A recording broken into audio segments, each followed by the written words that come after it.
Ready to make your fruit coloring pop? Let's dive in and explore some fun techniques. Many of us struggle with getting our coloring to look realistic, especially with fruits. But don't worry, we've got you covered. With just a few simple techniques, we can make these fruits look fresh, vibrant, and delicious. First up, choose the right colors. This is crucial for a realistic look.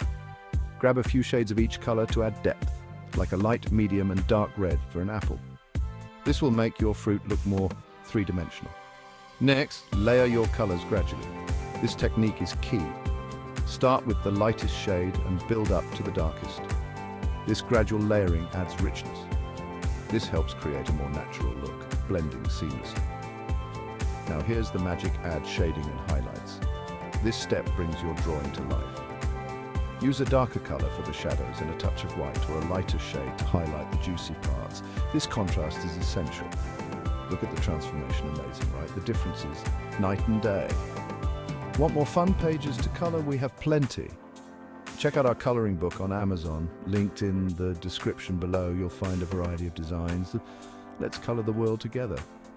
Happy coloring!